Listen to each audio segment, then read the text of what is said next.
My name is Walter. I don't know how old I am exactly, but I've been around for a very long time. Longer than anyone can imagine. I don't have a home or a family. I wander from town to town, drifting along empty roads and highways at night, like a restless spirit. It's the small towns I like the best. Those quiet little places where everyone knows each other, where families have lived for generations. That's where the darkest secrets fester behind closed doors and smiling faces. I can smell the sins and misdeeds like a foul stench in the air. I'm drawn to those twisted, gnarled knots of anguish and torment, like a shark scenting blood in the water. That's when I reveal myself, slipping through the shadows to find my next host, you could say. I don't have a physical form in the normal sense. I'm something ancient and unnamed, a thing that haunts the deepest realms of night. But I can manifest in whatever shape I need to insinuate my way into your life. Maybe I'll appear as a stranger at your door, pleading for help with a broken-down car and an innocent smile. Or an old friend from long ago that you'd nearly forgotten. Everyone has regrets, people they wish they could see again, or things left unsaid. I'll be whoever I need to be to earn your trust. Once I'm in, I'll start planting the seeds. Paranoid thoughts and irrational fears that blossom like cancer in your mind. You'll start questioning everything around you, your spouse, your kids, the neighbors. The roots of doubt and mistrust will bore deeper every day, poisoning you from within.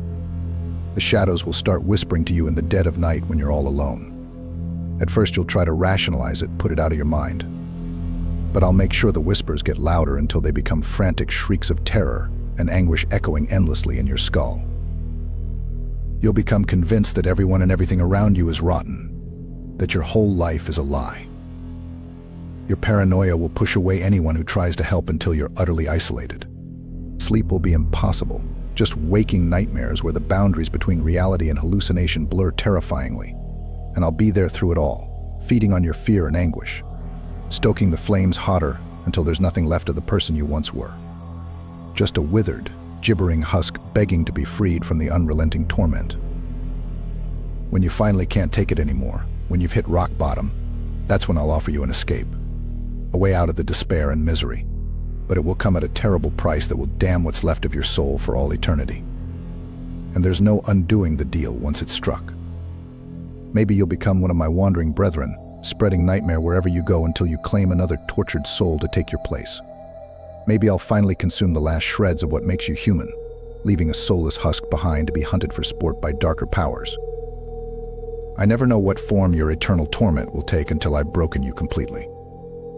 Everyone is exceedingly different and drags out the horror in uniquely delightful ways. But for me, it's always the same, an ecstasy of terror and suffering that's become my endless feast. So watch the shadows carefully, my friends. You never know when I might be coming for you next, wearing a mask of sanity to pry open the door to your personal hell. This is just the way I am, a nameless, primordial abomination that can never be sated. Sweet dreams.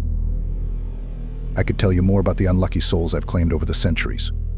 The God-fearing farmer slowly driven mad by waking visions of his family being slaughtered and eaten. The artistic loner who descended into a paranoid world where his own paintings seemed to mock and torment him. The devoted mother who came to see her loved ones as monstrous impostors before taking action against them in a storm of delusional violence. Their anguished screams and pleas for oblivion are wonderful music to my senses. But thinking back on conquests, if you will, always makes me nostalgic for how this all began, where my inexhaustible lust for tormenting the human psyche was first born from the fires of mankind's own cruelty.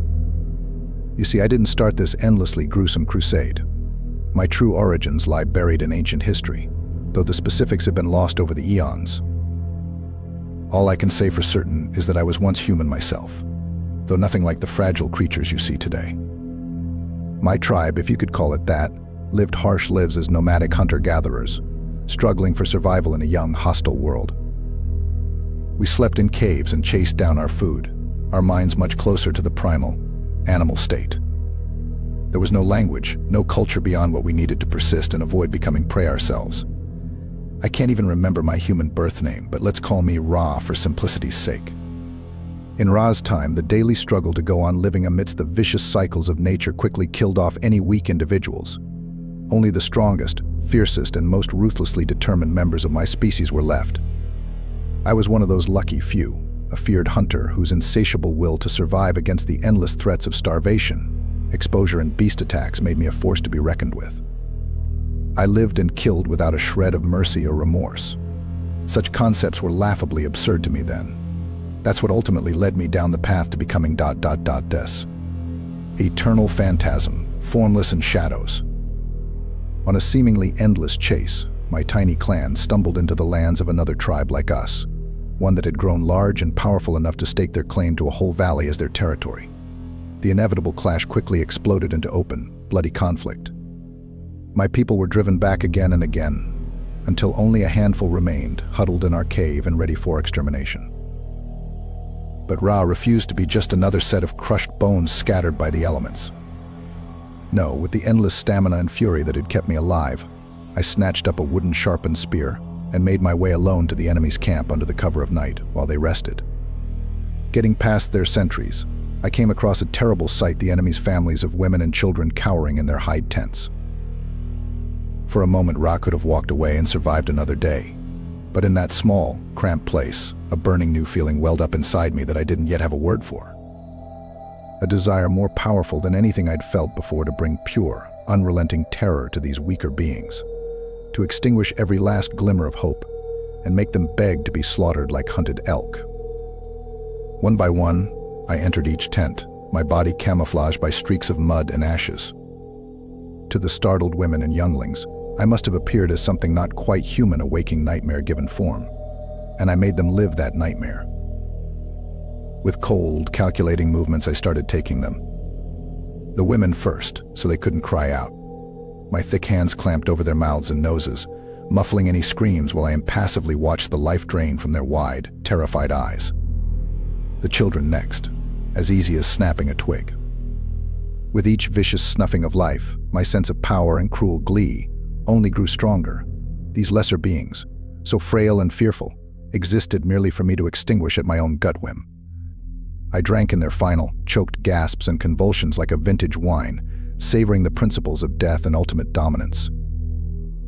Eventually, one of the youngest ones managed the briefest, strangled wail before I ended his sad, short story. Just loud enough for Thiek's tent over to hear and realize the bloodbath happening under their noses. What followed was the sweetest symphony of abject horror, made all the more intoxicating coming from such unexpected butchery. When at last I emerged from the tent, every innocent throat forcibly silenced forever, the first feeble attempts at fighting back were already crumbling.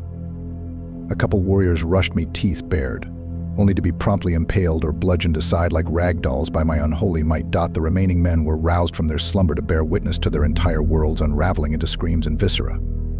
In the ensuing frenzy, I delighted as their pitiful weapons and makeshift resistance gave way to sheer, blind panic. I was a demon walking, a primordial revenant of death made flesh. Wave after wave of attacks rained down, but I simply would not be stopped or subdued by their mortal efforts. Each feeble soul fell shortly before me in a spray of ruin. The curse of true, unexpurgated terror had fully taken root. I pursued them with the relentless stamina of a force of nature, slaughtering every last man, woman and child until only the tribal patriarch remained. With the life's blood of his loved ones soaked into the earthen ground, he fell to his knees, eyes rolled back and tanned skin gone pale with unyielding dread. Towering over this shell of the once proud leader, I opened my maw and began extracting his essence, his very soul and life force, bit by agonizing bit. His piteous mewls and pleas for death were indescribably satisfying as he withered away like a dried-up husk over days and nights uncounted. This, I knew, was what I was born to take rapturous pleasure in until the end of days. When his spirit and body were both spent, I let his vacant corpse crumble to dust. But a part of me had changed forever in the thralls of such malicious ecstasy. In that moment between his last, tortured gasp and the stillness after, I was reborn into this eternal, inhuman form. The untethered essence of pure terror and pain itself now flowed through my phantasmagorical consciousness. I no longer hungered or fatigued. I became the very essence of death's cold, pitiless persistence, destined to roam the millennia to come and break the minds of the weak wherever they tried to hide or find solace. And so it went over the eons, as I haunted early civilizations before recorded history even began. I would manifest my essence as whatever was needed to infiltrate each new society, only to inevitably turn their own technologies and belief systems against them as tools of sublime torment from within. With each fresh harvest of anguished souls breaking apart into terror-soaked shards for my sustenance, I only grew stronger and more insatiable. No culture, religion, or philosophy could protect the fragile human spirit from my indelible mark once I took root. The names and details faded like footprints in the desert sands, but always the same overarching tale, the unstoppable descent from golden ages and utopian dreams into maelstroms of feverish paranoia, violence, and self-destruction. The grim, barely whispered legends of my presence taking on new forms in the blackest folklore. Whether carved into the prehistoric painted caves or printed in modern books lining skyscraper studies, traces of the horrors I'd inflict seep through every era like blood from an endless wellspring. From the nameless, shambling nightmare shape stalking its victims through foggy European forests to the faceless, pale-skinned demons said to creep upon innocents in American summer camps, I was all these abominations twisted into one.